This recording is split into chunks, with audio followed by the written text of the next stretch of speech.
Bob was by 1 month.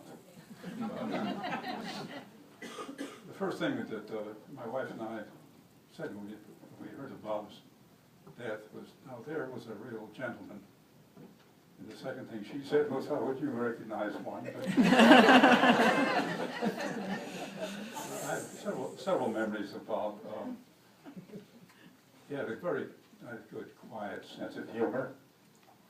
And I'm sure that he would not have any more than people will today. When I tell you that in hurrying to his funeral today, I received a traffic warning. Let me warn everybody, Glebe Road, look out. I had not known Bob very long. In fact, I don't think I probably knew him by name when I was joined the Power Squadron for a while, interested in learning navigation. And I heard someone referring to the time he took statistics and had a hand cranked calculator, as we called them in those days, a counting machine. And I heard this little guy say, excuse me, I said, well, when were you at the University of Minnesota? He said, well, how did you know I was at the University of Minnesota? Well, I thought probably the last place in the world is, instead of having plug-in Monroe's had ones with a crank on them. And I was right. Becky and I may have been in the same lab at one time, but we didn't know each other, of course. But I do like to tell my children now, you think you know about how old I am and how things have been, but let me tell you, I had a hand-cranked computer. The other, I know it's been mentioned that Bob was a fire control officer on B-29s. Well, I went into the service at the ripe old age of 18, took a lot of tests.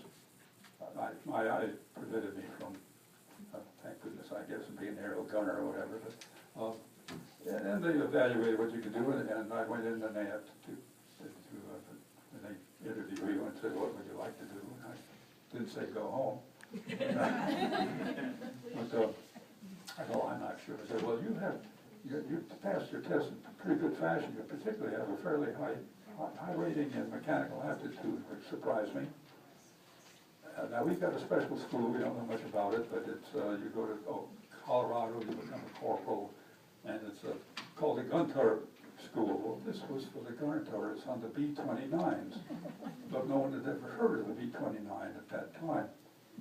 So I sat around and sat around and sat around, and finally got on a train after several rounds of basic training, and ended up instead of Colorado, in Illinois, in teletype maintenance school. That's the last thing I wanted to do.